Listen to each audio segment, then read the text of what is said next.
support.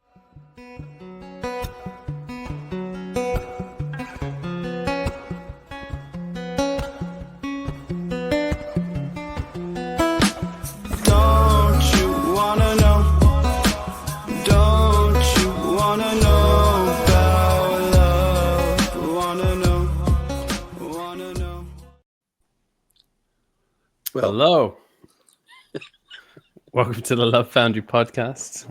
It is Saturday the 26th, and we have Taylor, myself, Seb, and Dan with us. We're going to talk about the change today. Oh, yeah.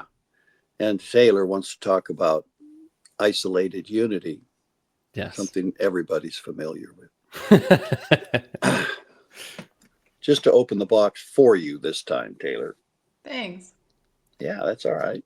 Now, do you want to start out with isolated unity? No, we could start with change because that would segue nice, probably. Would it? All right. Well, if we could do such a thing. It's the new moon of Taurus of 2025. Yeah. Tomorrow. Which is a very will-centered sign, as Taurus people know, or any Tauruses that you know are sort of will-centered folk. Mm. So it's bringing about some unique changes in my observation or perception of, because it's always different. This is not 1725. This is not 825. So different energies are in the space with us, sharing the environment with us. And some of them are visible, some of them are invisible, most of them are invisible. So what's the change going on now? And if you look at the world, if actions in the world are any indication of change, you can see there's a lot of it going on. There's a lot of things shifting, changing, coming in and going out. So if we turn our attention to that change, tune ourselves into it, then you can begin to participate through your senses, your inner senses, in ways that you're normally not tuned into. And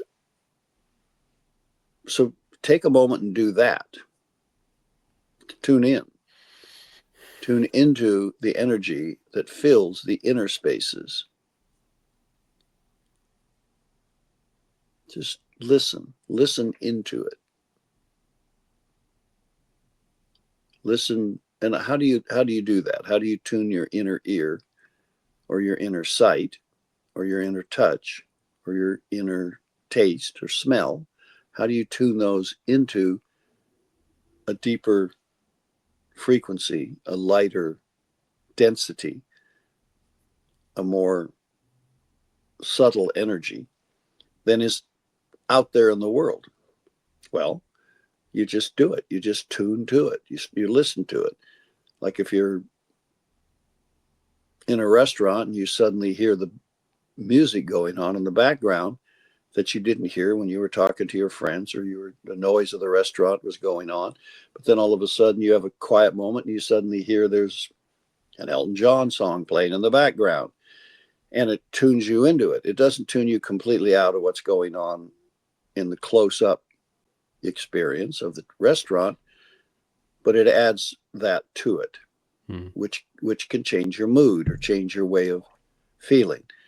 And this is how it is in the world of love. The world of love is with us everywhere, all the time.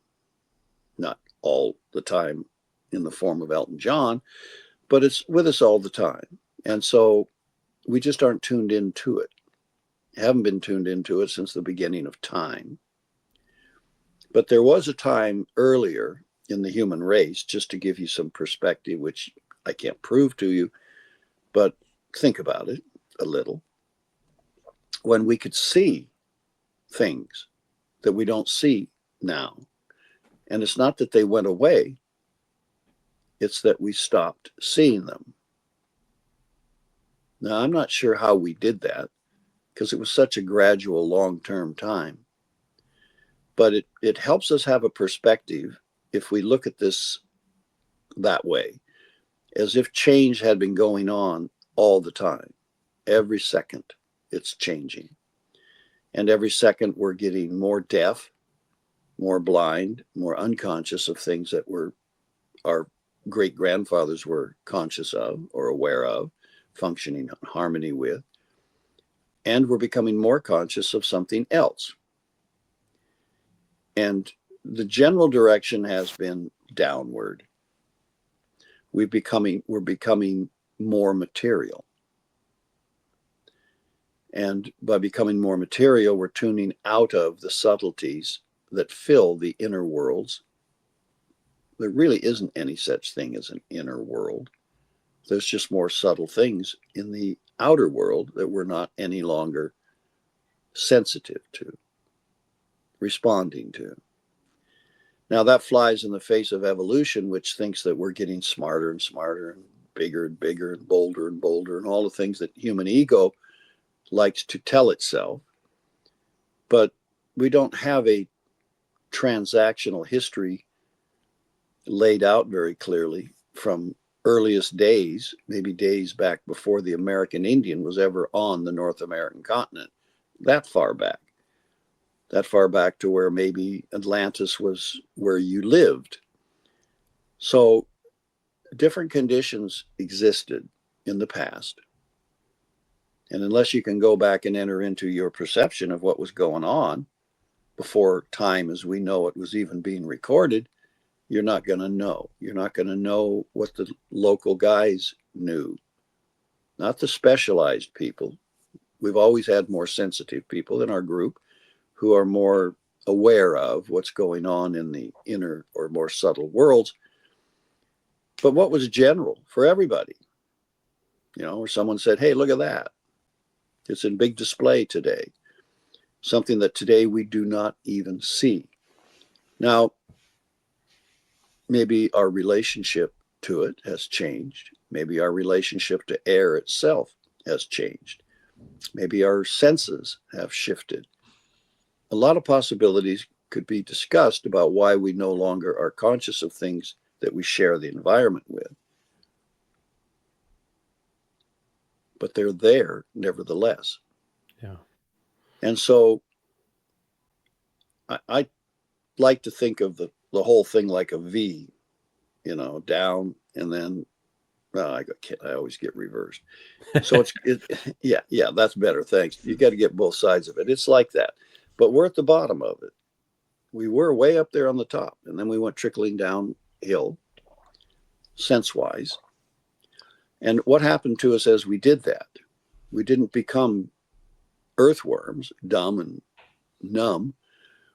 We gained other senses, our more material senses. We gained better perception of how things happened. We gained more intellect. We gained more subtlety in our emotions. We could not just be angry at somebody who took your girl. We could be jealous of them. We could be more subtle about it. So we gained some things.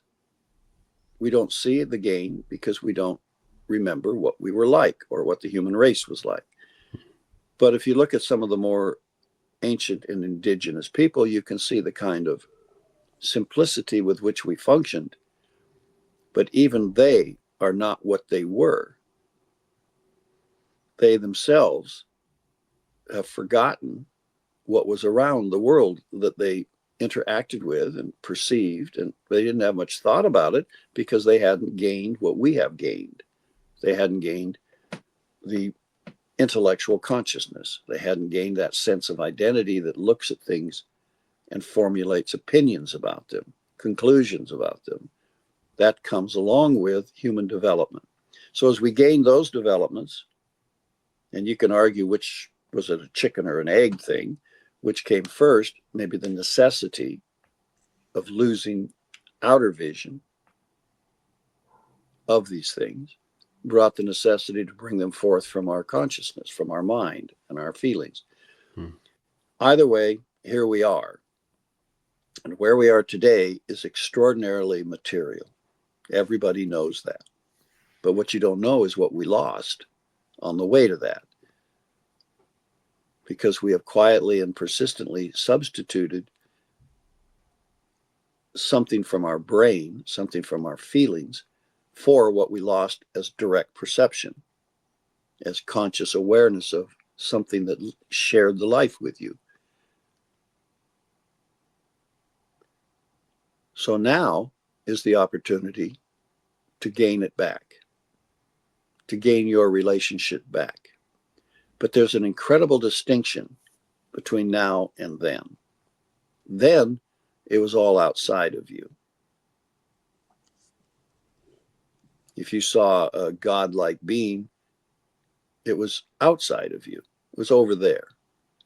You didn't think of yourself as within it or part of it, because we didn't have that kind of spatial relationship. But since love showed up and made itself available to humanity, we've now begun to realize that there is an inside to us. There's somewhere inside of us where these things all live, not just outside, not just out there in the atmosphere, not just somewhere around Chicago or somewhere else. And you can see the progression of thinking about all of this as things went along. And I think the best we could do now is remember a time when we had priests who were supposed to act as intermediaries between us and those godlike beings, or we had the Oracle of Delphi in the Greeks, or other kinds of communicators. But that's just what was left over from a time when I think all of humanity pretty much recognized things in the environment that were greater than itself. And so we formed great concepts about it. Pan-God-like ideas of beings that spanned continents or spanned the sky or spanned depth or something. And we have this in the wisest people we can remember in the old days, like the Greeks. The Greeks were pretty smart. I mean, everything going on in philosophy today, not everything, but the basic foundation of what we would call material philosophy was founded by the Greeks. They thought about it. So they were both becoming more material than anybody else of their day. There were other people. There were people of Samothrace. There were people of India. There were people of other locations. But remember, that's about 500 years before Christ. So there were things going on. The whole Hindu civilization had gone on before the Greeks. And the Egyptians were in there doing whatever the hell it was the Egyptians were doing. Nobody can seem to quite figure it out, because their Great Pyramid stands there like, wow, that was not just a weekend project. What the hell would you build something that big for if you didn't have to, if no one forced you to? And why would anybody force you to? So we have questions about some of these civilizations of the past. But that doesn't mean they didn't have a very good reason. It wasn't a superstition. It wasn't a fantasy. They were doing something meaningful. And I think we have to accept that that's true, because we are the outcome of all those meaningful civilizations doing things that today we look back at and think, well, that was kind of strange. Hercules was kind of a strange idea because we don't know what he was doing. Well, we do. You can think about it. You can read the book on it. There's some pretty good ideas of what Hercules was doing, what he was offering humanity. Now, so let me ask you, does that look like something that makes sense to you? Which one of us are you asking, or both? Well, I was going to ask you, Seb. No, that does make sense to me. It makes, yeah, for me, I think I used to have a very different view when I was younger, and just kind of felt I looked at a lot of these things and just thought that they were just based on superstitions and ancient beliefs. But as I've kind of gotten older and maybe a little wiser, but not a lot wiser, but it seems ridiculous to me now that isn't based off a truth, because I feel connected to that, and I think they were connected to that also, and I think their viewpoint of it was different to where I'm at, but I think the world was also at a different place at that point. So well, you're entertaining the idea of it, at least. yes. Because that's all we're really doing. The circle, the Alcyon is the star around which our star circles. That's what makes a zodiac happen. We're moving through different regions of space that are influenced by different global entities called constellations, which is the basis of astrology. What is the influence that one being has on another? That's all astrology is. But if you don't believe there are beings other than you and your human brethren in the universe that actually think and function, then it doesn't make any sense, does it? But the moment you go, well, maybe there is a level of life that it takes 6 or 7 stars to make up its chakra centers or its body of life, that being could have an influence if it's that frickin' big. So we start to entertain the concepts. It doesn't mean we're right or that we have an authority with it, but we don't really know how old astrology is. We really don't. The oldest things we have is civilizational memory, group memory from the Egyptians, from the Hindus, from the Greeks. The oldest memories we have of these things consider them in a relevant way. We think about Pythagoras and we think about Plato and we think about these guys, but we leave out the conversations they were having down at the bath with each other about astrology. That's not talked about much. Or numerology. Numerology is like, what the hell is that? That's some fantasy thing. But it was Pythagoras that introduced numerology to us, and he was a geometrician. He saw the nature of the universe, saw God as a geometrician, someone who's building the universe through geometry. So if we looked at why are they standing at the point where they're talking about geometry or politics or science, and at the same time, down at the public bath where they would hang out, they're talking about astrology, and they're talking about the livingness of gods and the livingness of the human soul, which now is not in virtually any conversation. Even religious conversation does not have the nature of your soul, the anatomy that makes up your soul, the portion of your anatomy, in what we would call dinner conversation. So it just, if you back off and look at that, you think we may have lost something and we may have gained something. And we may be at a turning point, which is the point about this conversation about change, where things are going to make a dramatic and definite shift. It's already going on. A dramatic and definite shift is going on. And science is measuring, where is this shift coming from? There's earth scientists who think that change is caused by CO2. And then there's solar physicists who think it's being caused by the energy flowing into the earth from the sun. And then there's people who think greater cycles than that, spiritual cycles. Either way, we're entertaining the idea of change. And I think it's time to tune a little into it if you want to move yourself ahead. Now, at the Love Foundry, we have decided by our actions, we're speaking with our actions, that this change is not only here and happening, but that humanity will benefit immensely from it and needs to tune itself into it.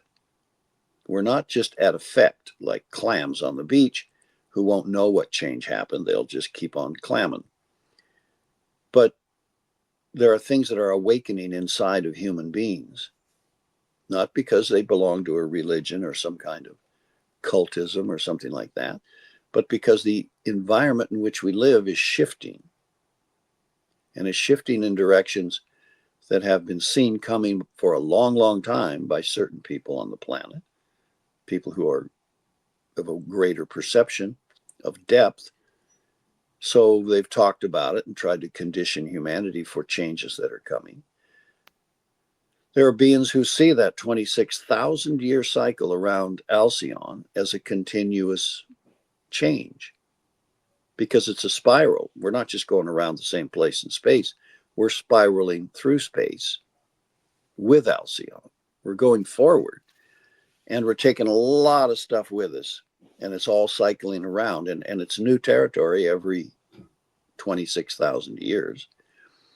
And so the Indians, the Hindu culture, it had a sense of connection to that, to those larger cycles, which is why they refer to them as yugas, long cycles of time impacted by certain energies of greater spheres of influence than we normally think in. Now, where they got the idea of that, we don't really know. We just know they did. Now, maybe it was Krishna, maybe it was somebody like that who was smarter than the average Joe. We don't know. It's too far back. It's now just a name of somebody who once lived in a city that's now under the water. It's not Atlantis. It's just a city where Krishna was born that I think has sunk into some ocean or another. So we don't have a memory of that. We don't have a memory of the person or what he was talking about or what he was teaching in the city square like Plato was, or somebody, Archimedes. So that's exciting. It's exciting to realize that there's a dynamic going on around us that we're whirling through space in, that somehow has us in its perspective. It sees us within its field of view. Maybe not its field of contact, but if you recognize that we're all moving through the same space, then you know that we're somehow in contact, distant though it may be. And esoterically, in the world of people who think into the deeper ideas of the universe, one of the statements that is sort of a plank in the thought form of the group is that space is the body of an entity, which doesn't mean anything until you unwrap that a little bit in your consciousness and look at space itself as a body of a greater being, and you're in it. We're moving through space. And space is not empty. It's filled, literally filled with different energies, different frequencies of vibration. And it is, if you look at it from another point of view, completely alive. There's nothing dead about it. If you put some of your blood out on the table, we don't think of it as alive. We think of ourselves as alive. But when you take blood out of us, it's alive too.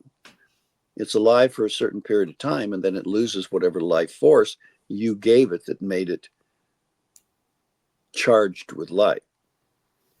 Even though we don't see blood doing anything, it doesn't get up and try to leave the table. It just follows gravity, and then it gets sticky because certain things are happening inside the blood that are coagulating it into with fibrin and things that make blood coagulate, make blood turn into something solid. So, and that's, you could call that a living process, but we don't choose to call that a living process. We just call it a chemistry function. And the livingness is gradually leaving, and then it's going to dry up and return to dirt or dust or whatever it is that makes up the blood. And if you look at blood, it's made up of a lot of different things: potassium, calcium, magnesium, hemoglobin. So this illusion of what's live and what isn't, what you're participating with, it, and it has consequences to think this way. When you've drawn this live and dead distinctions around ourselves, when science has drawn them around ourselves, then we dismiss the greater lives that function in it, which is not necessarily a wise idea to do, I think. So when we think of change around us, we have to let go of the idea of change being artificial. It's the expression of a life of some kind manifesting through its body. And because we're a part of that body, it manifests through us. And right now, we're looking at changes going on in Earth's body, in Earth's environment. And scientists see CO2 increasing in the atmosphere, and that's causing greening all over the Earth. It's causing deserts to turn green. That's a good thing. If you look out your yard and it's all dead, brown, no life, and you see it turning green because things are starting to live there, that's a result of more CO2 in the atmosphere. That's a good thing.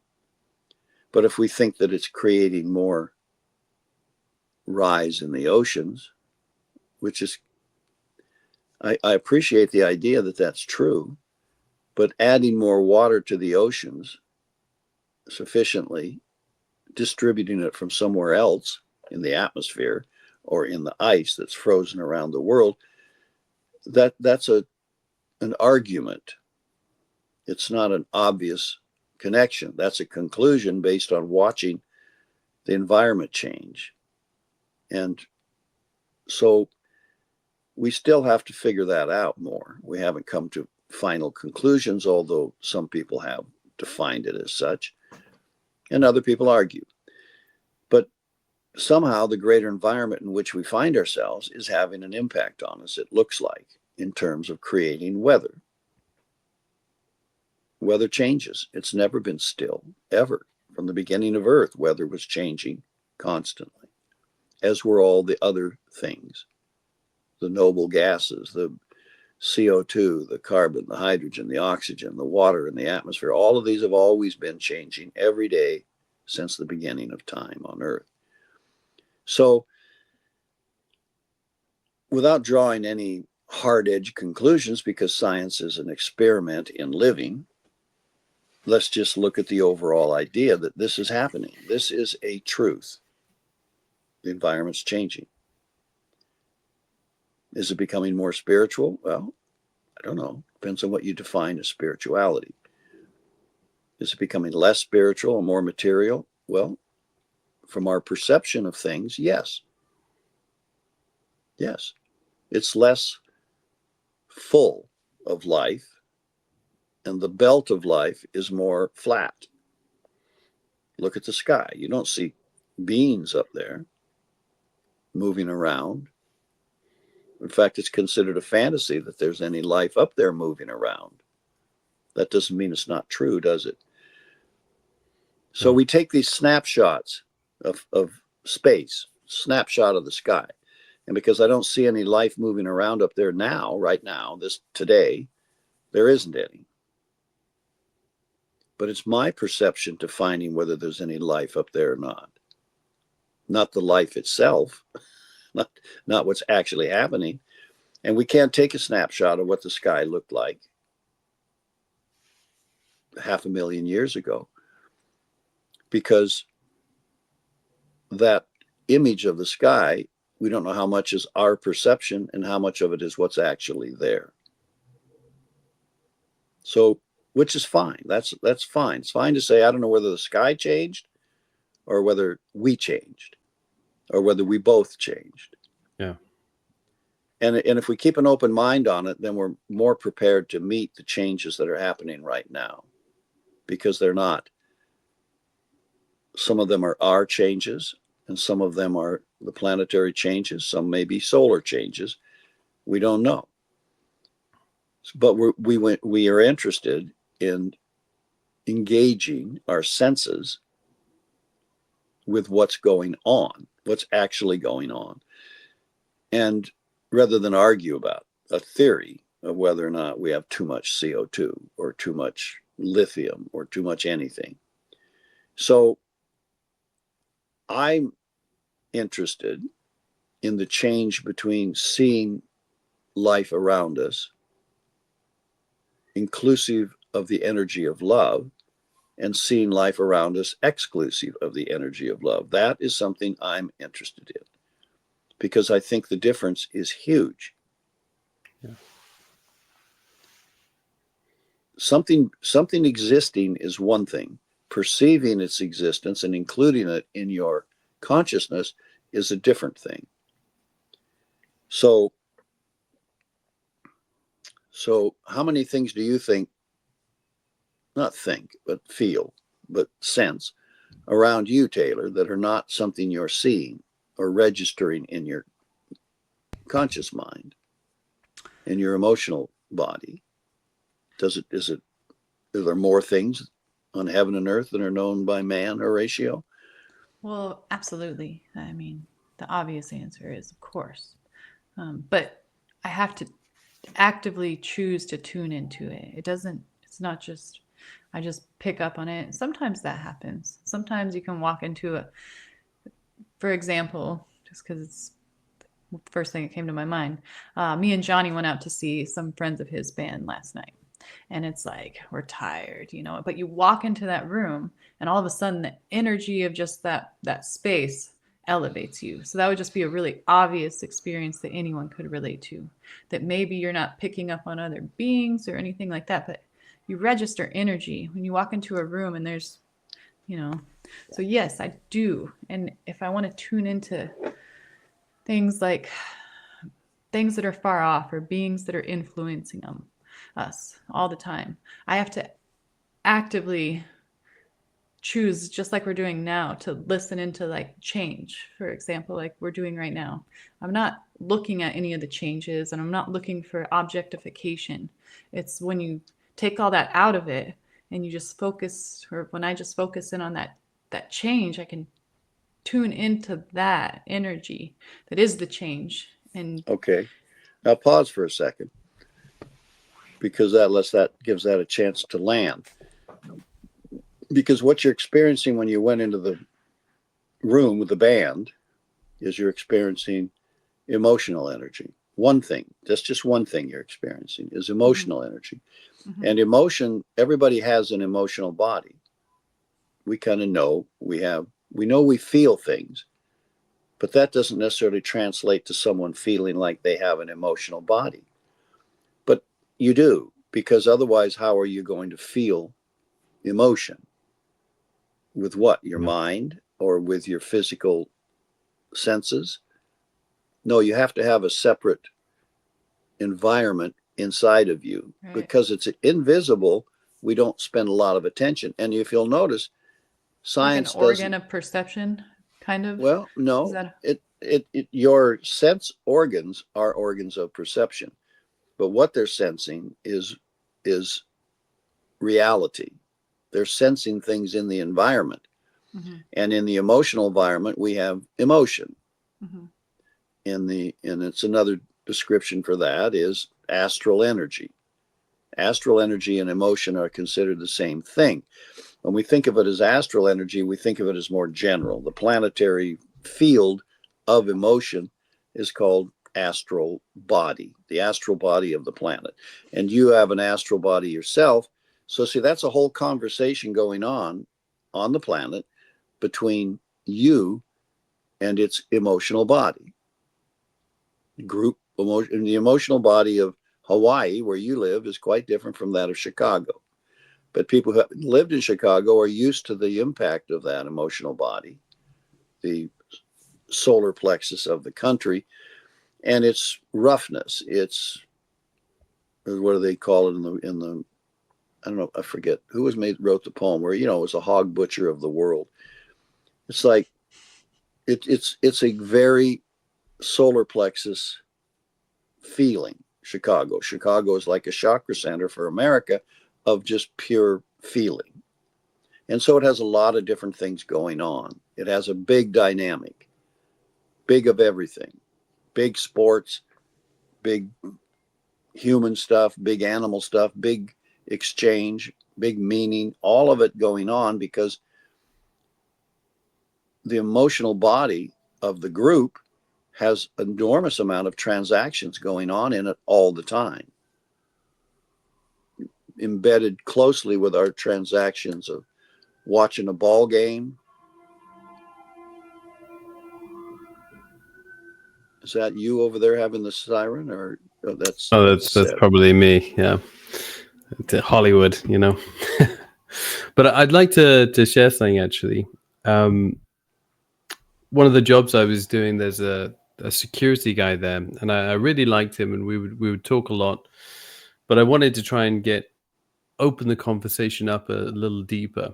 But he used to be, he was a prison warden, and so I was just asking. I was like, you know, what's something that you would only like know about a prison through working there? And that he was like the energy of the place. Oh yeah. And I was like, oh, that's interesting. I said, if you couldn't see or smell or hear anything, but you were just in that space with none of your other senses letting you know, I said, do you think you would know that you're in that place, in that energy? He's like, absolutely yes. And I was like, well, what do you think it is then that's picking that up? If all of your other senses weren't privy to that, what do you think it is that would still pick up the energy of being in that space? And he's like, oh, I don't know. But he's like, I know I would know I was there. And I was just trying to open that conversation up with him a little bit more, to like, because, you know, he didn't really have any sort of belief systems. Everything was just kind of, you know, it is what it is kind of thing. But it was funny that there's like a universal truth that I think pretty much everyone will acknowledge, that there are things that we pick up on like an energetic level, and we just kind of put it down to, oh, you know, we just have this human stuff. But it's like no one really looks at it in a very analytical way or a scientific way. We just be like, oh yeah, you know, sometimes you just pick up a vibe, or maybe it was just coincidence. But I think everyone has moments in their life where it's very strong and they don't doubt it, and or maybe they do and they miss something because of it, when they realize that they missed something because of it. But I think we're all have some level of attunement, and some more than others, of being able to pick up things in the space and in the environment that we're not seeing, that we're not hearing, that we didn't touch, and we dismiss it a lot because I think it messes with the sort of material brain's idea of how things work. But I think we all acknowledge it to some degree. Yeah. Would you say? All right. Well, when I travel around places, Australia or England or some other place, I make a point of meditating in these environments. You can't go meditate in the middle of a prison unless you've got a reason to be there. They are a little fussy about that. Well, you just steal something, you might end up there, Dan. Well, I can, but I'm not that interested. Because there are other places where I can satisfy my curiosity about it, and I can maybe be of some service at the same time. And so I meditate on battlefields. I like to do that. I'll meditate in churches. I don't care whose it is. Just mainly I like them to be old, because that's where the energies have been developed more. And I meditate in cemeteries, which a battlefield basically is in one form or another. Because there, the environments are quite different than they are other places, and they're often in need of conditioning. The psychic energy, which refers to psyche, which fundamentally refers to the soul, but the soul and the emotional body have such an intimate relationship that you can't see where one begins and the other ends. But you can feel your sense of relationship to love and your relationship to distorted energy, emotional energy. And meditating in those places can help you realize that there is a gradation between the dramatically material, dense, low vibration of a battlefield or a cemetery, and the higher frequency of what might be developed in a church. And they're quite different. And yet it's all emotional field, or a field beyond emotion. I don't know if you don't have a specific experience with the changes I'm talking about, then you don't know where emotion ends and love begins. How are you going to define it? How are you going to say, oh, this is love. This down here, that's emotion. Now we can intellectually define it, because emotion is a force. Anger is a force. You have taken energy of some kind and you've qualified it with a specific force. And we have named that force, that energy, we've named anger. And you can change anger in a moment. Suddenly it becomes laughter, and then suddenly it becomes an embrace. And the energy shifted completely. And the anger disappeared as a force, and a new force appeared. And if the force is positive enough, we might say that love appeared, because we think of love as a positive force, but it's not really a positive force. It's an energy in and of itself. And this is a distinction that is really difficult to make for the average individual. What's the difference between an energy and a force? It's not a simple answer.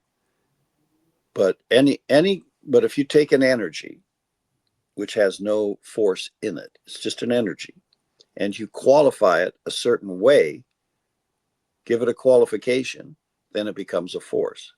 Well, what qualifies the energy? It could be qualified by some greater agency than you, or you can qualify the energy. You can qualify the energy into force. I don't like that.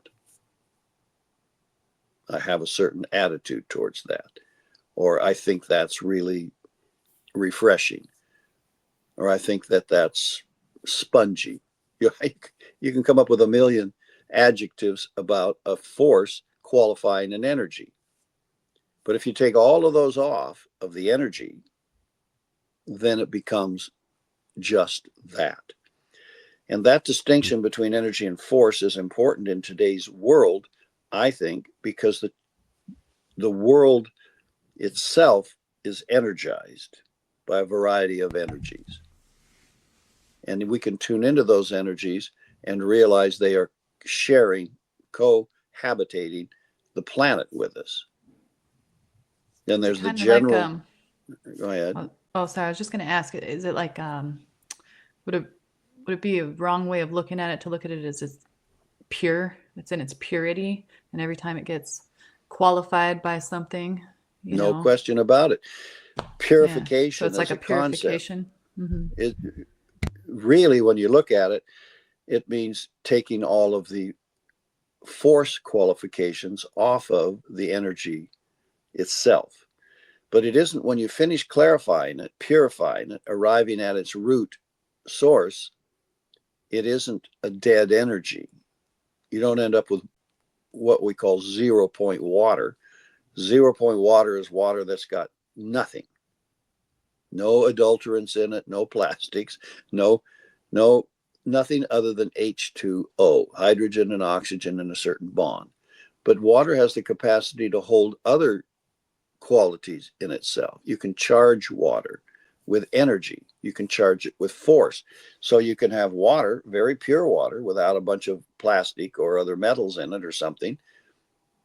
But it's also got the memory of anger in it. So what is the memory of anger? How does that travel when you drink a glass of water? And, there are chefs who cook food and prepare food for other people that won't let people smoke if they work with them in the kitchen, because they consider them toxic. You're making yourself polluted by smoking, relative to appetite, relative to health and vibrancy. And so I don't want you putting that toxic vibration from the toxins that are in your body into the food. Now, a guy who's deranged helping you fix a meal, somebody sort of like Seb maybe, thinking about crazy shit in his head while he's helping you fix the dinner for the foundation out there on the tables, he could be charging that food with something a lot more than just the toxicity of the smoking cigarettes. And he could be standing there self-righteously going, I don't ever smoke the cigarettes. Those bastards that smoke, they deserve to be destroyed. They should be just ground to dust. They should be taken out and pillared. They should be hung up and crucified. In fact, I'd like to do that myself. So you see, he's filling his emotional body with this anger and distorted feeling. So he's polluting himself. On top of the fact that he smokes a bunch of cigarettes, so he's polluting the kitchen. So it's, and this whole thing of getting too pure.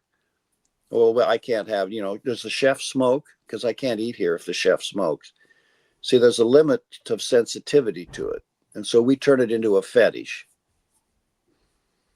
And I can't eat meat because it's charged up with all this death vibes from the animal that had its throat cut, so that I could turn it into veal or whatever goes on in that machinery. So all of this is part of the environment in which we live. But so is love itself, the energy of it.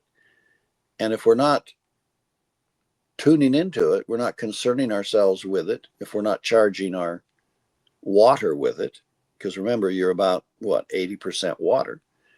So if the water of your body and your being and your physicalness is not being charged with love, then where is it in you? So we have a lot of opportunity to become associated with purity, or associated with source, or associated with cleanliness or clarity. And, cleanliness is next to godliness. There's no doubt that these things have meaning. Now, what are you going to do about applying that to your life in such a way that you live a different life than you're living now? Well, if love is hard to find in your environment, you can't reach it. You have developed a worthwhile relationship with your husband. And so some love is starting to grow there towards each other, or towards your kids, or towards your dog. In your case, that may not be the case, because I know your dog, or the chickens or the cats. You see, we start to build this strange thing we call love into our environment by our relationship to these things. Now, you can love your house, and to somebody that would be like, well, you don't really love a house. Well, how do you know? Have you ever really tried? And if you walk into an old temple, particularly go to Japan and enter into one of those temples that's 1,500 years old, and feel the vibe, feel the constant gratitude that's been poured into the existence of this building, because it holds a central place in the culture around which everybody's living. And you begin to realize, yeah, you could love this place. And you could love it enough that something lives there who responds to the vibration of it.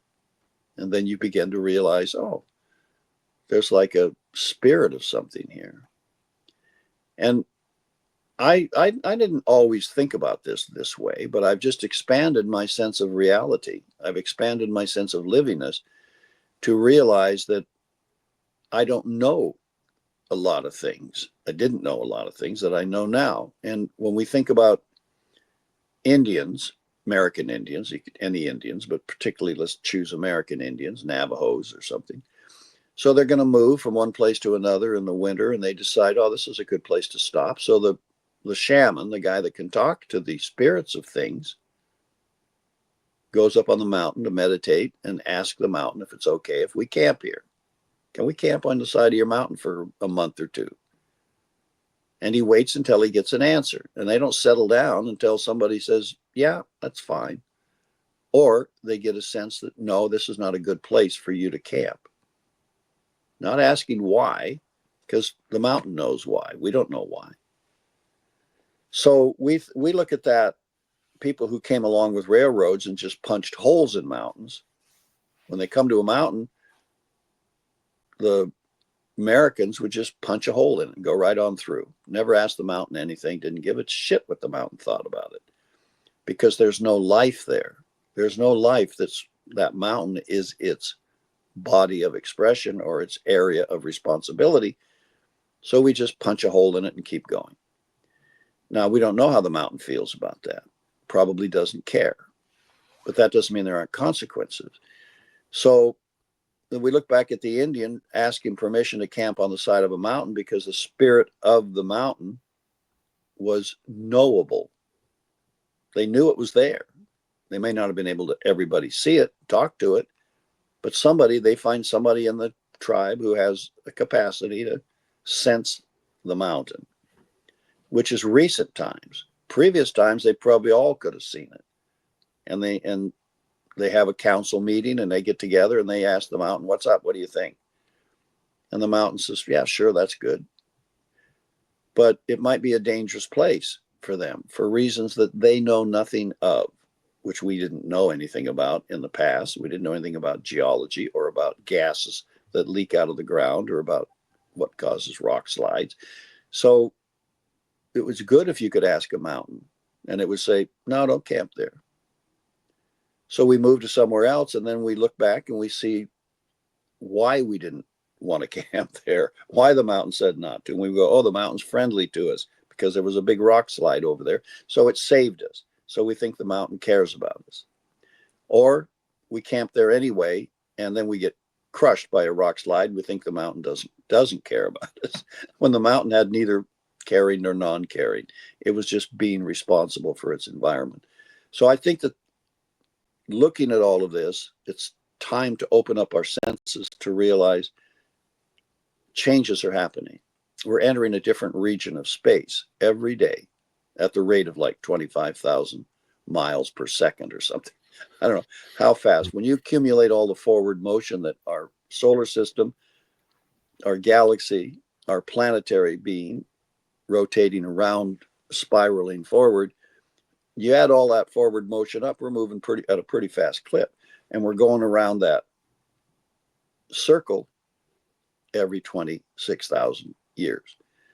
So, and it's all new space every time. And that's probably a 250,000 year cycle around some other center that we don't even know.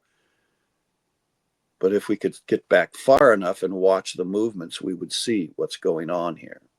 Because the whole universe, they've just discovered recently that they think, being scientists, that the universe is rotating. Well, duh, everything else is rotating. Why wouldn't it be? So are we causing the universe to rotate because we're rotating, or is it causing us to rotate? Given size, I think we're probably at effect to the universe, not causing it. But it's all part of the same thing. So now what's changing? So we know that change is happening. Change is always happening. Yeah. But there are changes, I think, happening now that I sense happening that are different from the changes that last year's change. And so what is it? What's going on now? And how do we tune into that and apply it to ourselves?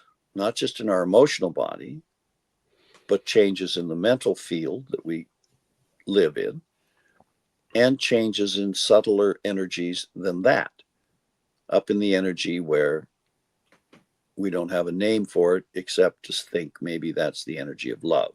Maybe love is an energy that when we get into the field of it, we realize it's growing stronger, or it's growing weaker, or it's engaging us differently than it did in the past, or it doesn't exist at all, and it's just space. So how will we know if we don't give ourselves the opportunity to get into that and let it impact us in such a way that we experience it? Now, what I want to know is how you guys think about that. How do you feel about it? How does it impact your senses? Because like tomorrow, for example, is a new moon of Taurus. If you were thinking of it in astrological senses, that would give us a certain kind of meaning and give us a sense of direction.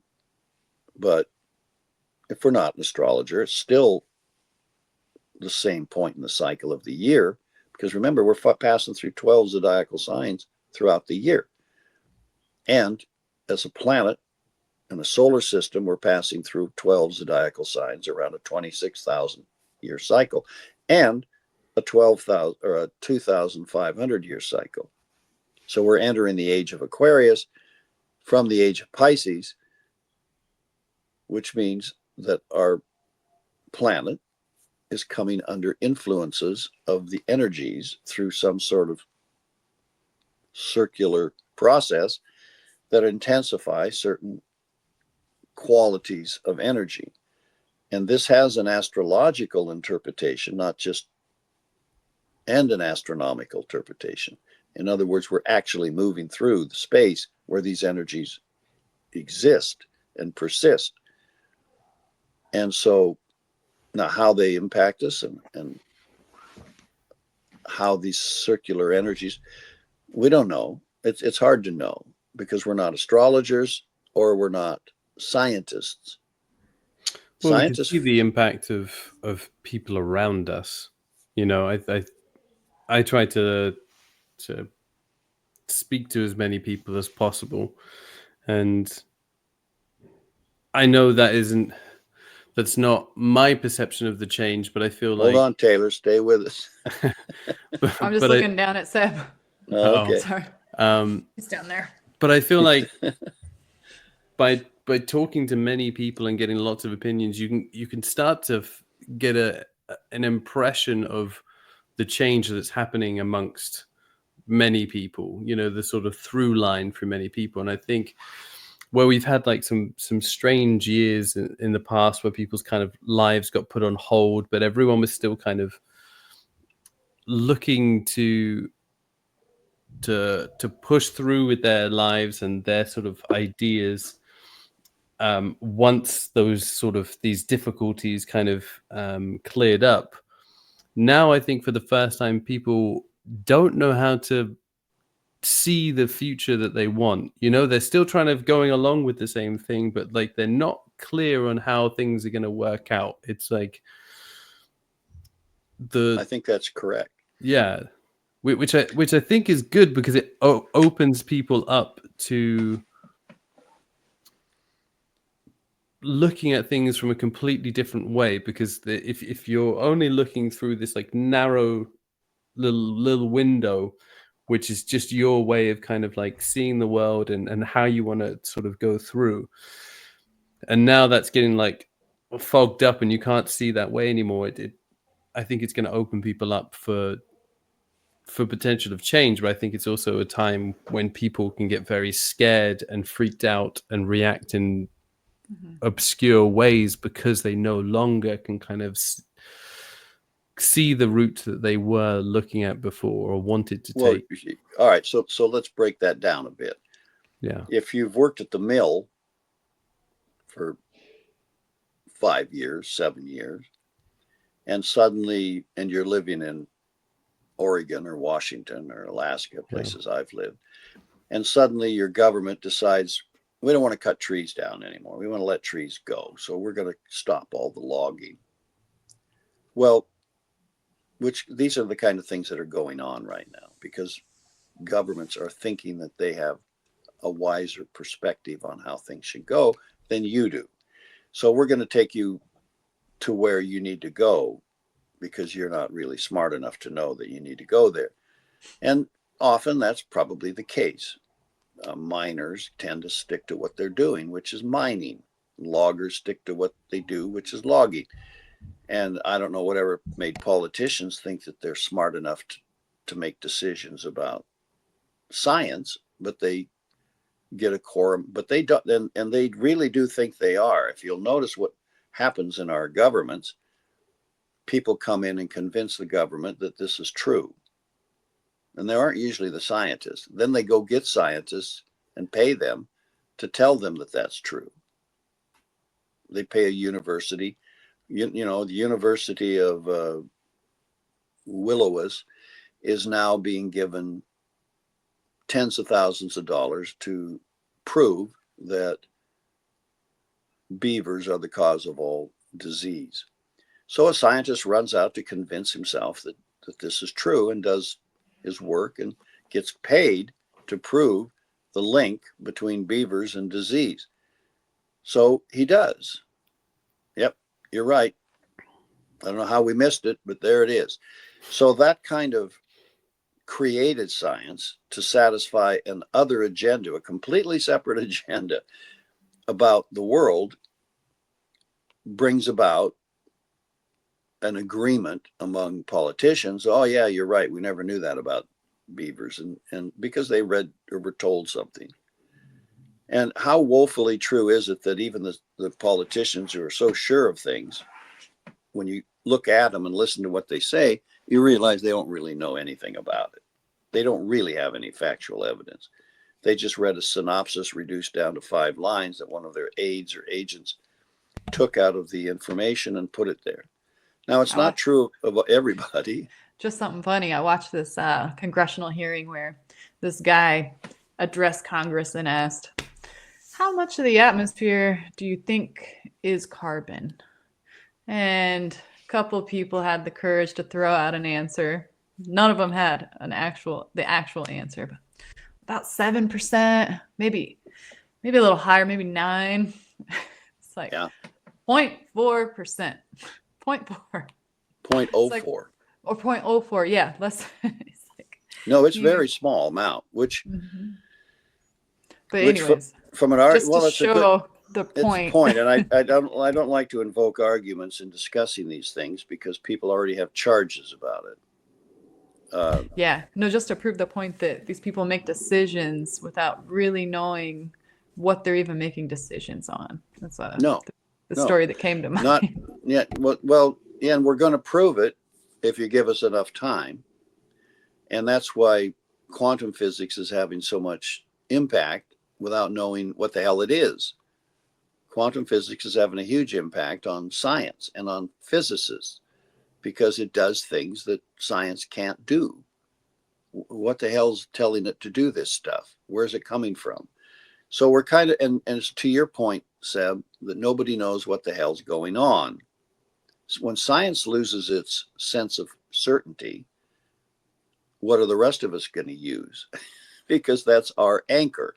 Science is our anchor, and that's why the consensus in science is sought after, paid for, asked to join our perception of how things should go in a material world. In a non-material world, we wouldn't care what science thought. We would know that scientists are just a bunch of people that are trying to catch up to understanding how matter works. And matter works a certain way, but that doesn't mean that other things work that way. And the missing concept in science that worries me about it all is that it thinks that one material thing causes another material thing. That within matter is the ability to cause anything. Now, if you cut down a tree and it falls on somebody's house, then you could say that the tree caused the house to go flat. But we don't know that for sure, do we? Because we don't know how intelligent life really is. We don't know why that person's house needed to be flattened. And so a tree had to be cut down to do it because that was the only available thing within 100 miles that could flatten it. Or we could pull an asteroid in or something. So we don't see that cause and effect are more complicated than the material world. And if you study the nature of love, you realize that it isn't even possible. Love, where it is not an active dynamic, there is no active dynamic cause. And because love's invisible and its actions are fundamentally invisible, we don't see what's actually causing changes in the atmosphere. So we have to look for something to cause it that's material if we're a material scientist and we think that that's the source of all cause. So when I see science ignoring subtler energies that impact the physical environment, then I know that we're missing elements. So whatever conclusions you're going to come up with, we're not sure. And even the people who are relatively esoteric as a scientist, who might say, well, there's a lot of energy pouring into the earth from the sun. So the prana from the sun or the ions from the sun or the energy from the sun is maybe what's causing global warming. And maybe it's also causing an increase in carbon. And we've thought the increase in carbon was causing the warming, but maybe the same thing that's causing the increase in carbon is causing the warming, and it's coming from the sun. You see, that's like, oh, I never looked in that direction. So now that I'm looking in that direction, I'm looking at all these sunspots. I'm seeing, oh my God, there's a big hole that opened up in the sun. And so this inner, deeper energy of the sun is pouring into the earth. And maybe that's causing this consequence. So I can run off in that direction and start forming a bunch of conclusions and publishing my paper on how the sun is causing global warming. But it's a material sun. It's a physical sun. It's burning gas. So in the end, it has the same weakness that carbon does. Something in the physical world that is not responsive to the energy of love cannot cause anything else. Well, that may not be true. That's just something I'm saying, which certainly doesn't make it true any more than anybody else. But if we stop to expand our vision a little, then we go, well, let's take a look at what love can cause. And do we have any situations where love has demonstrated what it can do that maybe material world can't do? And then you go, well, we have a lot of what we call miracles going on in the world. And then we go back to look at the four square beginning of all miracles, which is the opportunity of the Christ environment, when Jesus is walking around carrying love itself in him. It had joined him. It had joined his experience. So what do we see it doing? We see it doing relatively phenomenal things. Turning water into wine. That's a cute trick, but it's purely physical. How do you do that? Well, you can't do it with just science. You have to have something great.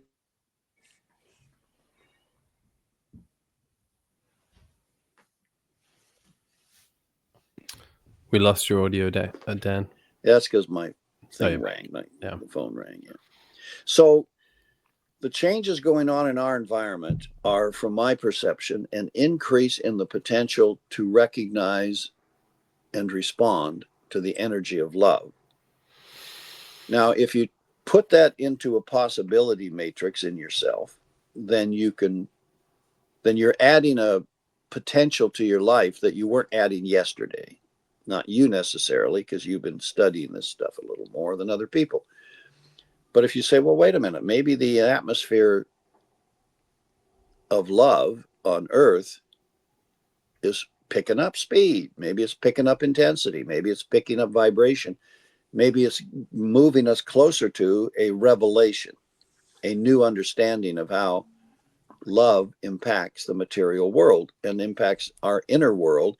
And through our relationship to it, we can begin to develop more quality control, the qualities that love has, quality control over how we live in the world, just simply because the environment is changing. Global warming doesn't mean that it's all a negative thing. If there's more carbon, and more carbon is causing more ice to melt, which I doubt if it is personally, because I think that we're looking at the wrong cause. I'm not saying more ice isn't melting, because if it is, it is. If it isn't, it isn't. But there are things going on that are out of our perception. But by opening ourselves up to consider positive changes, if you think we're moving into a region of space that has more love active in it than the region we're leaving, which is the difference between maybe a Kali Yuga or some other Yuga that the Indians divide time into, then maybe we're going to have a lot more positive vibration going on. But if we get caught up in the fear of things going on because we're reacting to change negatively, then we might be disturbing the environment more with our fear of the changes going on rather than assigning them to a positive, rational source. Because you have to convert the increase of love in your environment into a positive response in you. It has to be us. We can choose to run from an imagined fear because in the past we heard a noise and it turned out to be a freaking bear.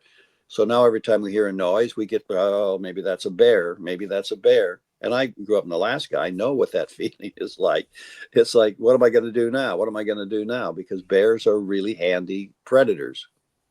They can climb trees. They can run really fast. They can do a lot of things that humans can do better. So you better have a plan. So you're always thinking about what you're going to do to survive if that happens to actually be a bear or a cat that's 8 feet long, or if you're in Arizona, a snake that can bite you. Wherever you are, there's some damn thing going to get you. Even Hawaii has its things to fear. And yeah. So what are we going to do about it? We're going to have an open mind.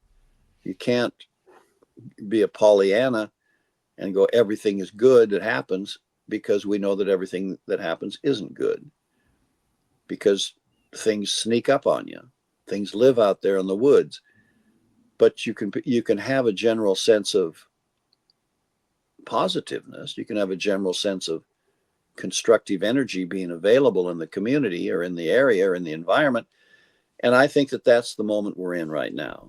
And in the Love Foundry, we have a principle foundation, truth to us, which is that you can empower yourself with the energy of love itself, just as a sailboat can empower itself with wind. If you don't know anything about wind and you're out sailing, you're just going to flop around. You're not going to go anywhere. You're not going to know how to set your jib so that it gathers the wind and carries you downwind. And then especially, you're not going to know how to tack back and forth and go uphill against the wind. But sailors do. Sailors have learned. So they welcome the wind because they know how to put it to their purposes. And I think that what's happening in our environment right now is because I think the religious organizations have pretty much lost the plot of knowing how to sense the wind of love, the wind of heaven, the wind of good coming in, and be able to help people unfurl their sails to catch that wind and carry their lives in a positive direction. They talk about it in a very general way, in a very hackneyed way, and very old way. If you're in the Jewish religion, you're talking about it the same way pretty much for 5,000 years. So there's no shift in how you think about it and talk about it. Mm-hmm. And if you're in a Christian group, you're probably talking about it the way Paul was talking about it 2,000 years ago. And we're not reinterpreting that in today's sign. And some of the other groups don't have any sense of it at all. And there's probably some relatively small religion out there that's got it figured out pretty damn good. But the people around him might think they're just a cult, so they disregard them, not bothering to pay any attention to what they're actually saying. So it's a screwed up world at the moment.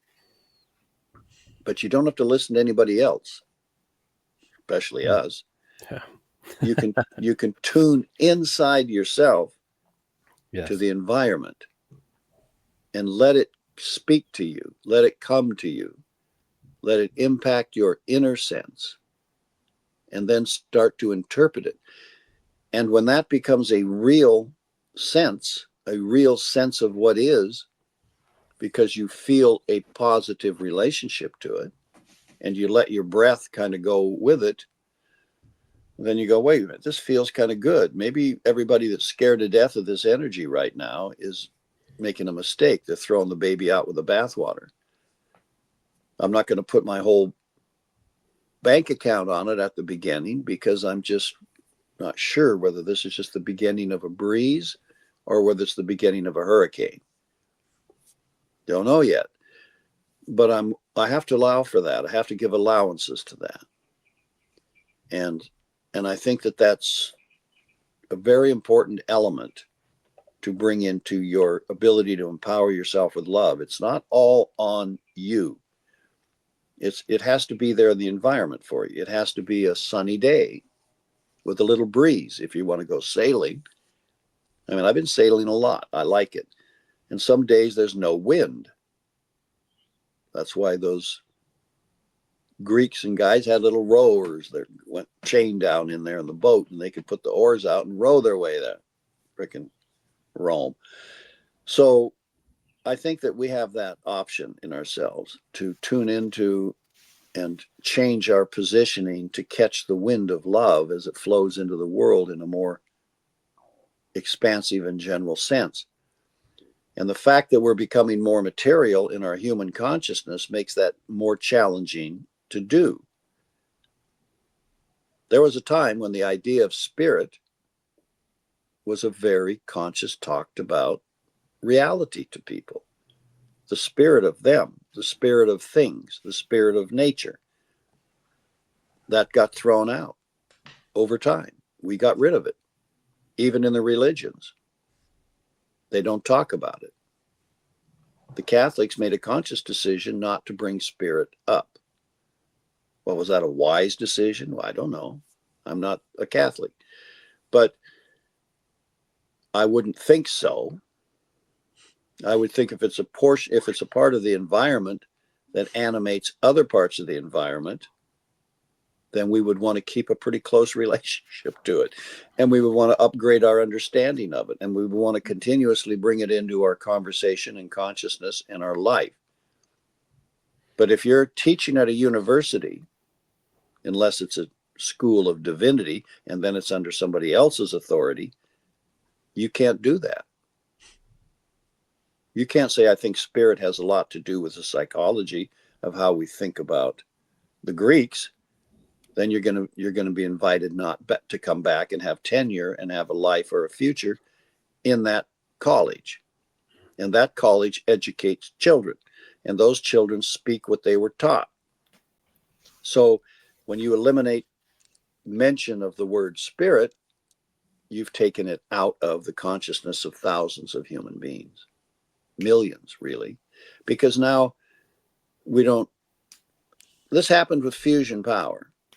The fission power people, the people who split the atom to release energy, they had the business by the balls. It was all theirs. So someone steps up and says, you know what I think? I think we could do fission power. I think it's time for us to look at that.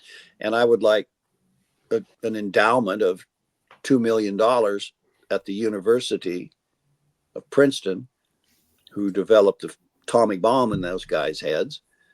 I think I want that to help develop my theory about this, because I think that's the future of, well, now you're competing with all the professors who are experts in fission power. And there's only a certain amount of money available to the university to do this with. So those guys get together and go, no, he doesn't know what he's talking about. That's not going to happen within the next 100 years, if ever. So well, let's just keep the money flowing to the guys who know what they're doing. And these new young upstarts, hell, they're just out of high school 5 years. They don't know what they're talking about. We've been around. We know. So that conflict goes on in every science, in every religion, in every step forward from the step we're at. It doesn't matter what you're doing. I got a better way of killing people with weapons. And we're going to do this. And it's going to wipe them out by the millions. We're going to put these little guns on the ship, and they're going to use lasers, and we're just going to burn them all up. No. The explosive guys, the guys that build really good rockets, they're like, no. This is the best way to do it. A Stinger missile, take out a whole group. We don't need lasers for that. We need better missiles. So it doesn't matter where the competition is. And it isn't any different in religion, and it isn't any different in spirituality. And I don't think it's probably any different in guruships up there in the Himalayas or somewhere. I think people who live in the material world, who benefit from their science, which they think is science, block the sciences that are coming. They just do it by being in the way. And so that's okay. That slows down the process, and it boils the process, and it has to gather more energy before it has able to crack the code. And in the end, it means we grow slower than we otherwise would.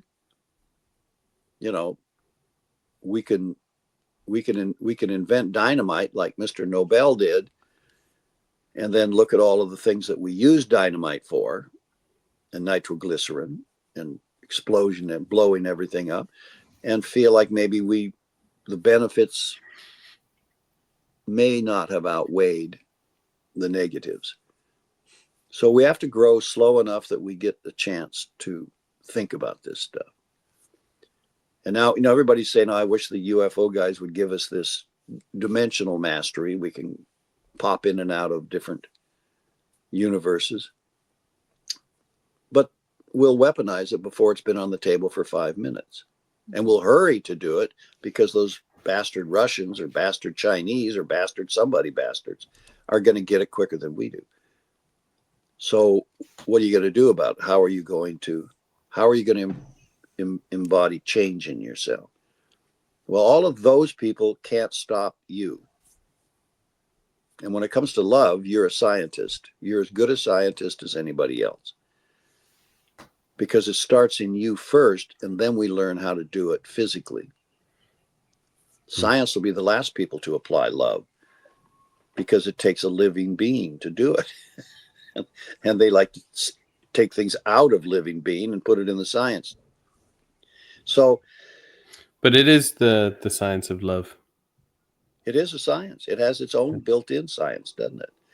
And if it can turn water into wine, it can heal the sick, it can change, raise the dead, then you're breaking down all the known laws of physics. All the known barriers between life and death are all being dissolved away. And that creates great insecurity.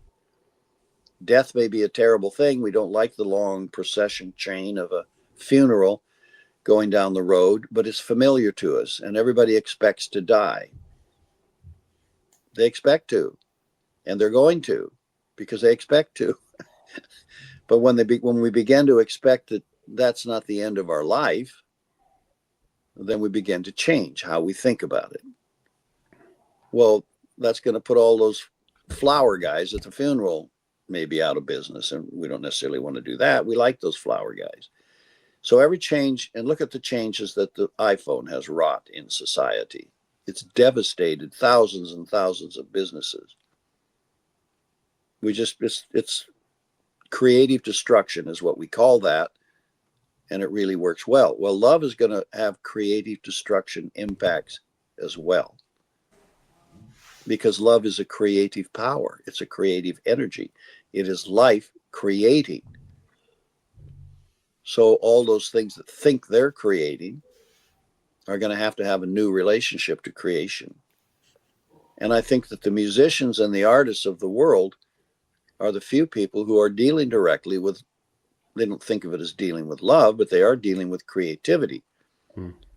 And we find an association between the two. We find this amazing, mysterious energy that these people can cook up to create stuff.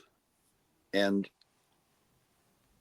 if you're making a new car with a new look, then that's an artist. That's an artist pulling that out of their ass and designing something that once in a while gets really exciting, and we like it. Like a Aston Martin or something, we suddenly think, wow, that's really sexy. We like that car. I want one. Well, of course, you can't have one unless you're James Bond or have $500,000, but we'll give you something that's vaguely similar. It's all right. I just think it's time to turn our attention inward. And I don't say upward because I don't think there is any upward. Because the brain works linearly, vertically, horizontally. It thinks of time as past, present, and future. It thinks of space as higher and lower. We've associated ourselves with that as reality. We think that's how God works, but I don't think that's true. I think the universe itself has multidimensional, interactive, integrated, co-creative functions going on in it that our brain cannot cognize. So when you're turning yourself into registering the embrace of love into your world, you have to let go of those limitations somewhat and try to find a way of sensing, how does this actually trying to approach me? How do I actually have to shift myself to make use of it, to make a better world for myself, a more love enhanced world? And if we have to learn a new physics, if we have to learn a new science, then we will learn it. we'll learn it. We'll learn how. And it isn't a matter of obeying the spiritual people that we think of as having love, a Buddha. I don't know what the Buddha's doing.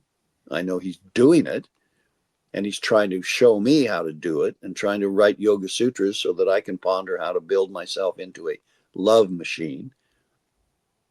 But I don't need him to do that. I need me to do it by gaining from him what he gained from someone else before him.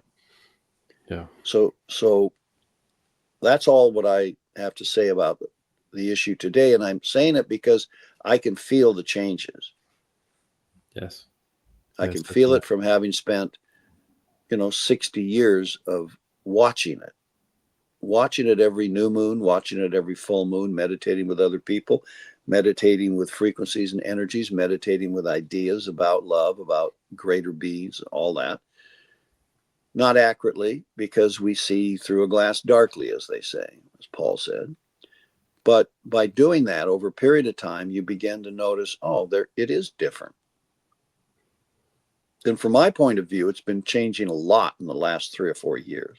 Yes. No. I think I've changed a lot in those 3 or 4 years, but the Right. So, the world is changing rapidly, and right. I feel the only reason why I don't feel a sense of fear or shaken or like confusion, and not to say I don't have a little bit of that, but I've kind of been expecting it and kind of Looking for it.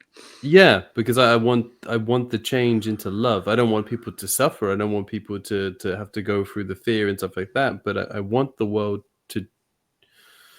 to have a relationship with love in a way that it hasn't before. And I feel like Well, this is the change that's happening. you want yourself to have that change. Absolutely, yes. And Yeah. because wouldn't it be nice if you're more positively creative with love than you have been in the past? Yes. Not just so you can sell your art, but so you can enhance your life. Hmm. And by having that energy flowing through the atoms of your life, the atoms of your emotional body, the atoms of your mind, your life can become love enhanced, in addition to your own enhancement. Yeah. And the more you become fused with and blended with and aware of the reality of love's function, the more you can express it through yourself automatically.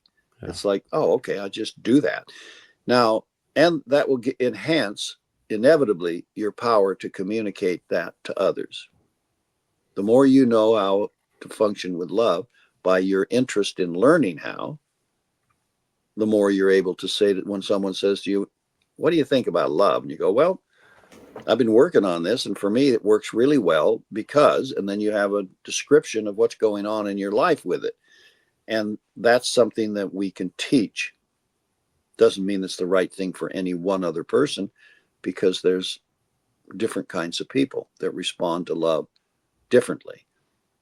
And so the way I respond to it naturally and automatically may not be anything like the way in which you do or someone else does. Someone who's French, or someone who's from another race, or someone who's animated by will energies, or someone who's animated by love energies, or animated by intelligence itself, or animated by science, or animated by ritual, or animated by art and harmony. See, there's different kinds of ways of responding to life.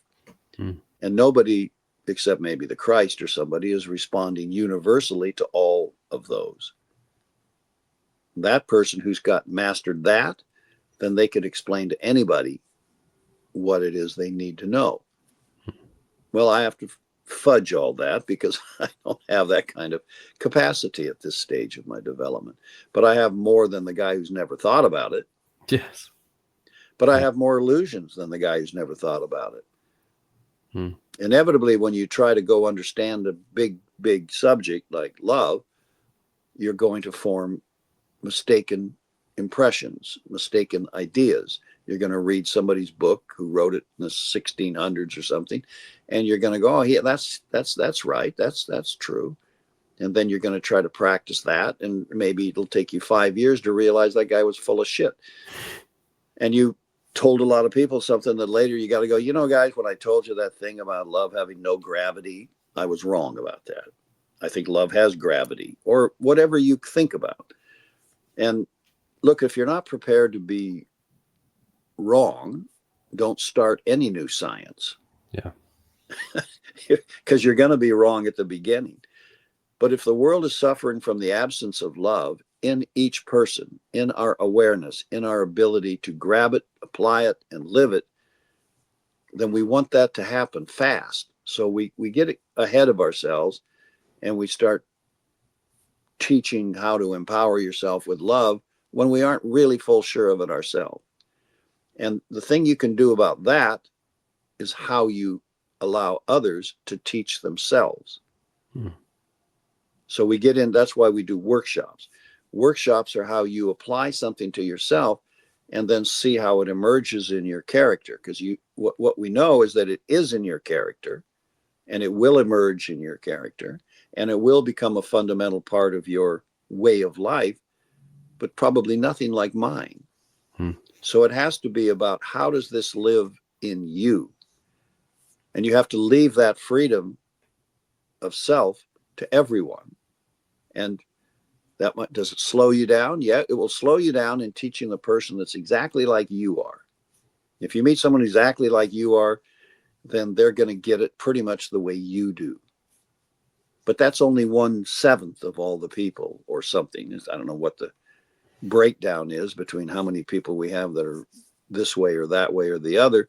But it's a complex world. So the best thing is to slow down and help people discover for themselves what lies within them. Not obey some God out there who's going to teach them to do things this way or that way. I don't know who does that. That may be somebody else's idea of things. But I took the word of the guy who I think best described it ever, which is the Christ, Jesus, and the mastery of that. And I think that his fundamental description is that it's all inside of you. It joined him inside of him. Well, that makes sense to me. And it makes sense that it works that way. It makes sense that it's a next step forward. Yeah, it makes sense to me too. Yeah, well, it's self-initiating process. I think it is. Yeah. And I think that he was trying to say that, and did say that, and demonstrated it, because he showed you, I can do this with it because it's inside of me. I am the way, you know. I am the way.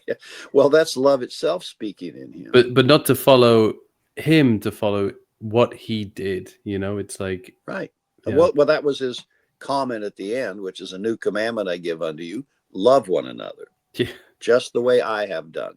Yeah. And so that it wasn't a course in mathematics, it wasn't a course in science, and yet it was. So he demonstrated by his actions how to do it. Well, you can interpret those actions the way you do, the way you see it. And he said a bunch of things, and his disciples said a bunch of things, and you can take them all into heart, or take them into mind, or take them into feelings, and you can come up with at least a good sense of direction and a sense of accomplishment. And now we can look at, how did those guys do? How did it work out? If you don't pay attention to what happened in the story, you don't see that he had given this gift of love consciousness, which was what the Pentecost was, to his disciples to have it as, because he was leaving, he had other work to do. So he disappears from the space after being dead and resurrected. So he gives them a tool with which to work, and they accomplished a lot of things. They created a lot of additional miracles, which tells you that the power and ability of that can be transferred to a secondary person. St. Francis of Assisi in the church, which you may or may not think well of, because the church has a lot of things that you don't think well of, But he himself was kind of a throwback to Christ, throwback to Jesus. And he healed a lot of people, lepers. He would go out and give lepers big hugs. You don't do that unless you don't want to get leprosy. But that's the power of love when it is in your nature. And not everyone in the church had that kind of capacity or that kind of depth.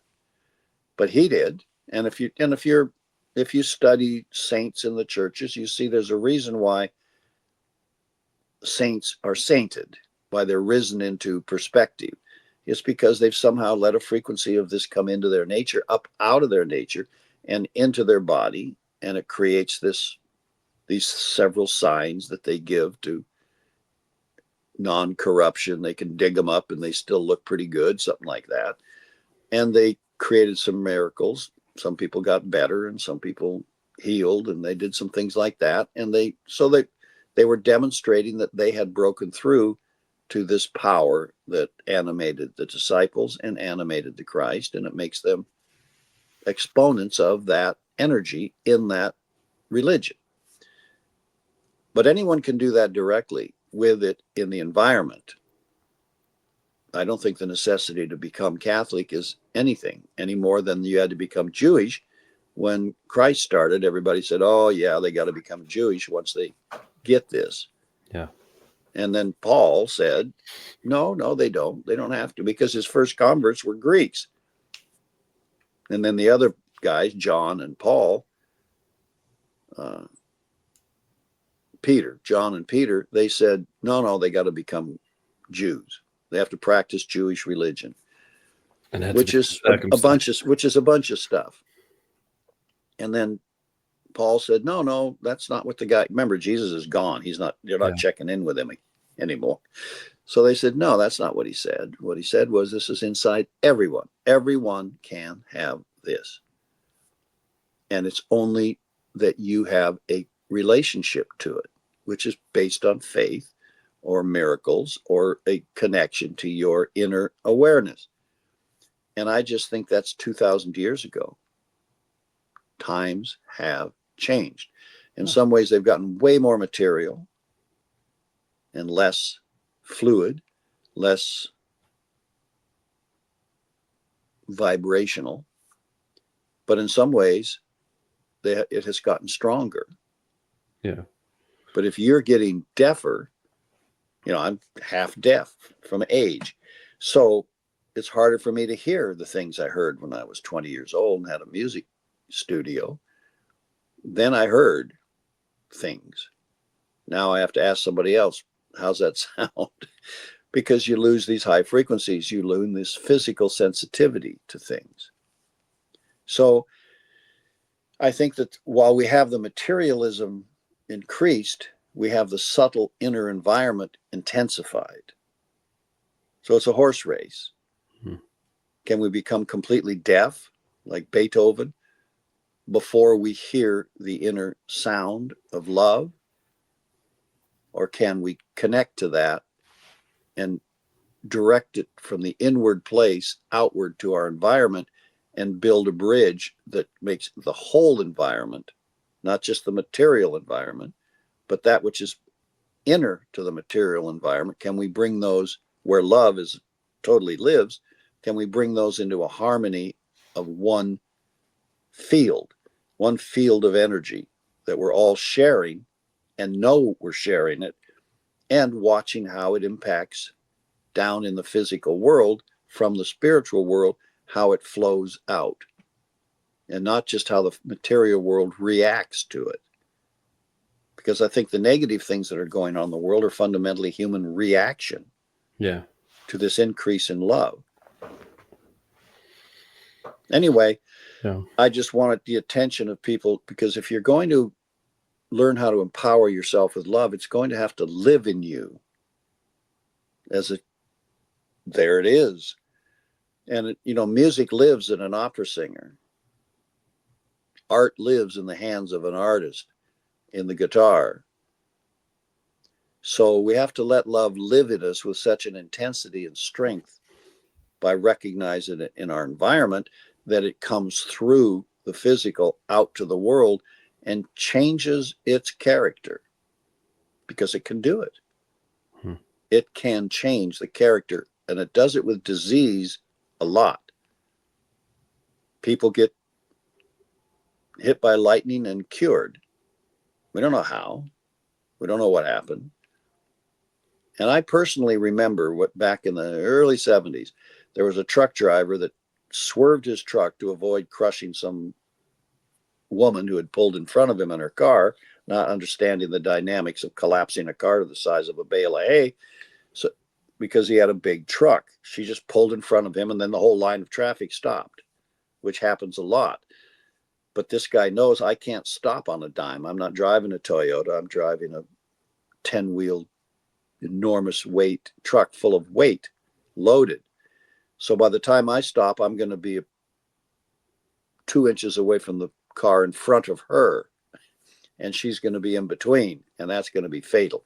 And that's what truck drivers live with all day, every day. People pulling in front of them and stopping, because they've never stopped something that's as much as a freaking train.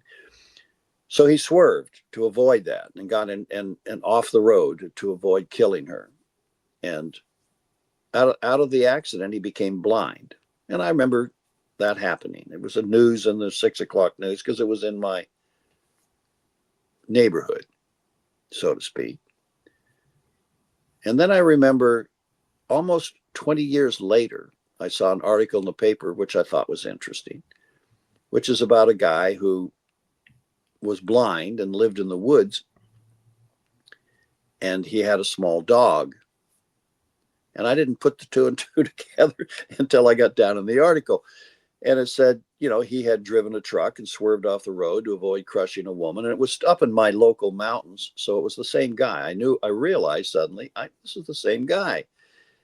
And he had this little dog, and he was living by himself in the woods as a blind guy, and sort of in the woods, like Big Bear or something that's a town, but in the woods, because he couldn't really do much.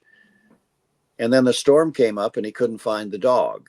It had gotten out in a storm somewhere and gotten lost, some little Shih Tzu or something. I don't know what it was. So he left the house and went out looking for the dog, because he loved the damn thing, and got hit by lightning. And when he got hit by lightning, his vision came back. So he spent an interlude of blindness for having saved some woman's life, and then gets hit by lightning, and he gets his vision back. Now, I don't know what causes these things to come and go in the world, and it's coincidence, or it's just amazing, or it's like, wow, that's something interesting. But there's just a lot of that goes on in the human race. A lot. And we can subscribe that to supernatural things, or we can describe it to a miracle, which says nothing except that we don't know anything about the science of it. Or we could describe it to love, or the guardian angel, or God, or Jesus, or whatever you want. But the science of what happened is what interests me, not the personalities involved. There are personalities involved. Angels are real. They hang out. They do things. That doesn't mean they do anything with me. Most of the fish in the ocean don't have anything to do with me unless I catch one and eat it. And angels, most of them probably have little or nothing to do with me, if any of them would. But that doesn't mean they don't. They do functions in nature. The esoteric world considers that the fairies of the material world paint the colors on the flowers. Now, how does that happen? I have no idea. And your mind just immediately says, oh, that couldn't possibly be. Fairies, what, they got little brushes painting colors on? Well, that's just because we'd have no idea how that could be true, or what fairies are, or where they come from, or what they grow up and become. We don't know anything about that. But we have a name for tiny little creatures that are elementals that do things with nature. I don't know how we got the names. It goes back to somebody making it up like it was a fantasy, or are they actually a whole little kingdom of these guys out there doing stuff with nature spirits in a way that allows us to have a beautiful planet? I don't choose to have a hard or soft opinion on it. Hmm. I would just be interested and amused to see how it works. So I'm just mentioning the point that I think the inner environment needs attention by us. And open up your inner senses a little bit and start. And you just have to stop for a second, like this. Just stop and continue to listen. And in a second, particularly around a new moon or a full moon, you will feel the energy impact on your senses, your inner senses. And that's the beginning of hearing the inner world and seeing the inner world, smelling the inner world. Remember, the sense of smell is the last sense evolved because it actually senses the essence of something. It takes a long time of growing up in the world before you're interested in the essence of another living thing. But at the same time, pigs have a fantastic sense of smell. They go find truffles for us. So the essence of something in the animal kingdom is way different from the essence of something in the human kingdom, because while we have the sense of smell, we don't have the same sensitivity with it that some of the animals do. Not all animals have the same sense of smell. Some don't have any at all. But they have other senses or they wouldn't survive. But we have many senses, and we're bringing them all up to a level of intensity and frequency that we can have the inner sense that corresponds to the outer sense open up. And like colors, there's an inner spectrum of colors in the spiritual world, the world where love is, that is different from the spectrum of colors of reflected light in the physical world. Even the rainbow in the sky, which is a beautiful spectrum, is a spectrum of reflected light. It's light reflected through a water drop. But in the inner world, you're going to see light emanating specifically from a being animated by love, or an energy being of some kind, angelic being, other being. And there's a third spectrum above that, which is what spirit creates. And there's inside of us, there is equipment, rudimentary though it may be, to sense all three of these spectrums simultaneously.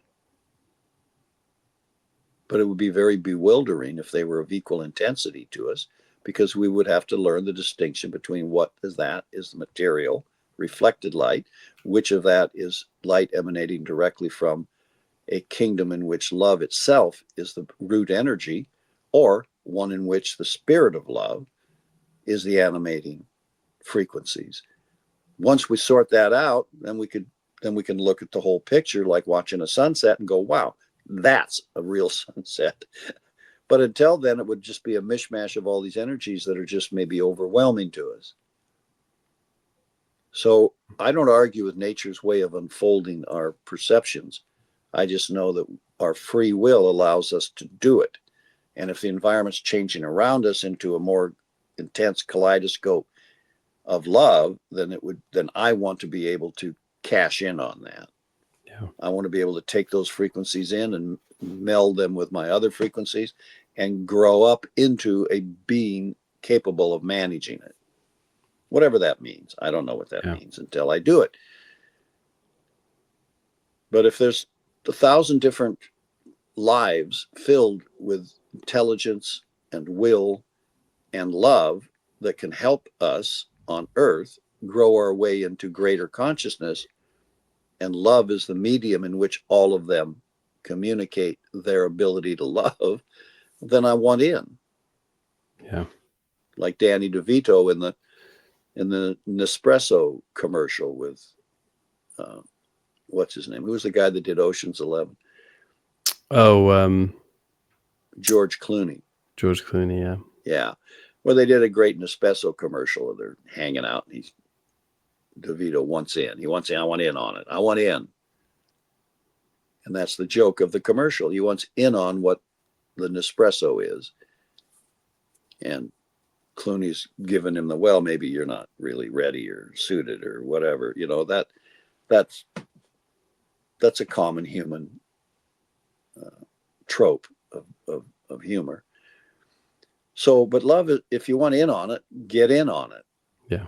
Get in on it. In yourself, which is the fantastic thing about it. It's already in you. It's already in there, and it's doing stuff. Love stuff. And it can be, you can upgrade that relationship to something fantastic. Mm-hmm. And humanity, of course, will. And that will become the foundation of the new age, the age of Aquarius. As we move into that region of space, knowing becomes enhanced in human consciousness so that you can know love. And when you know a thing, you have a thing. Yeah. You have it if you know it. If I know how to go shoot clams down at the beach, which is an expression for digging them up and taking them home to eat them, if I know how to go get clams, they're under the sand. Who in the hell knows? You got to figure out how to find a clam and get it. But if I know how to do it, I got clams for dinner. And love is no different. We got to go get that love, Dan. Dan, I think we're going to have to call it here because we're just under 2 hours. But yeah, we yeah, couldn't, I don't want to burn anybody out. But go getting love and choosing it and knowing that we already have it, I think is a really important place to leave this, because you already have everything already there.